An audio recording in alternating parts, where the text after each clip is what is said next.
How old are you? 29. 29? Yeah. You're 20, right? 20. My name's Cole Tyree, and I just want to tell everyone out there to really, really cherish your loved ones and the people that are there for you, because you don't know what tomorrow's going to bring you, and really be grateful for what you have, because it could be all there one day, and then the next day you can end up being homeless. Personally, I'm religious. I grew up in a Southern Baptist Christian family, and I know, me personally, everything happens for a reason, and God's put me on this journey for whatever reason. I'm not sure what yet, but He has me doing something right now, and I'm trying to figure it out. And it's I want a sign. I really do, because it seems like stuff's so negative, and I'm trying to always find the positive out of it, and it gets tough, but that's when you hit rock bottom, I figure when you hit rock bottom, there's nothing else you can do but go up, Right.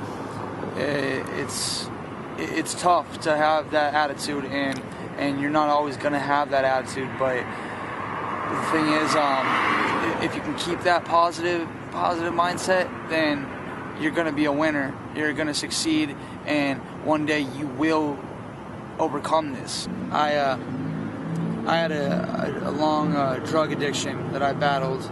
I did.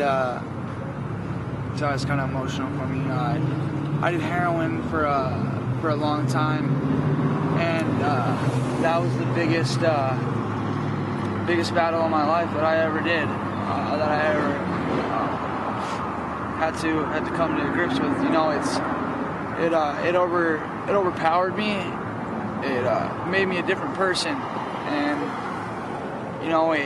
it brought me so low and hurt so many people that it's something that you feel like you can never forgive yourself, for.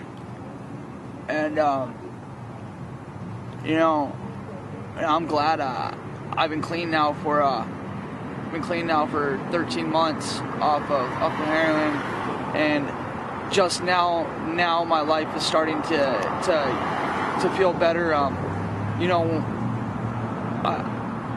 Doing heroin was to fill the void that I had in my life, and I didn't know what it was, whether it had been me and my father not ever having a relationship, or whatever it could be, just the void that I had. And when I stopped doing heroin, filled that void, and when I stopped doing it, I felt that I needed to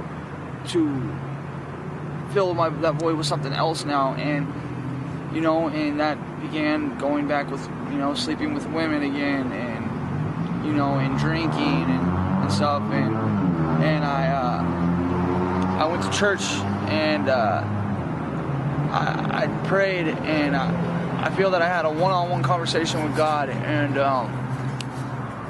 it was so powerful, and I really felt that He talked to me, and it was something so amazing. Someone's running over, and it was something so real. It almost felt like a dream. He told me to stand up strong, and don't give up, and all the necessities that I desire, or all the wants and necessities that I desire, will come true at a certain time. And it made me break down, and realize that I had life again. And I decided to get baptized, and I got baptized, and what that meant to me was it was a picture. Baptism to me is a picture of me being cleansed of my sin and becoming a new person of Christ, and having that feeling of being dunked in the water and arising it was so powerful to me and felt so terrific, and I can't explain the feeling. It just now makes me smile, you know.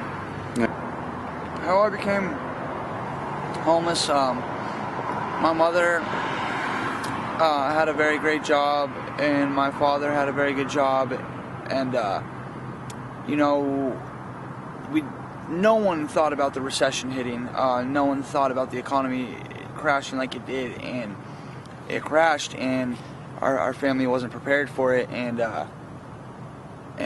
I was doing drugs at the time. I was just doing anything I can get my hands on, and you know, stealing and just lying, and it put our whole family in a very negative place, and my mom lost everything, you know, the house, you know, we had 2 houses. We lost our first house, and then we moved into our smaller one, ended up not being able to pay that, and lost that house too.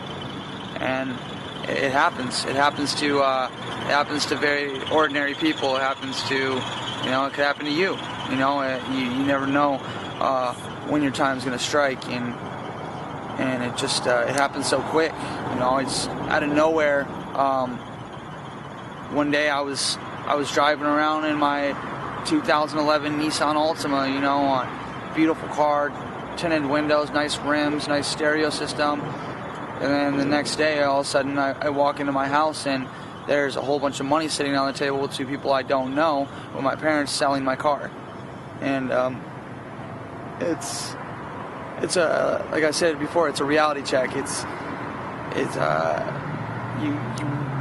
I took so much for granted that I wish I didn't, because there's so much more that I've realized now, being you know, on the streets, and, you know, being homeless, on just the scenery of just being around, you know, getting the fresh air, you know, and walking and stuff. How much nicer, you know, how nice that is, rather than always having to have the wants, you know, of money, you know, and buying all the material items.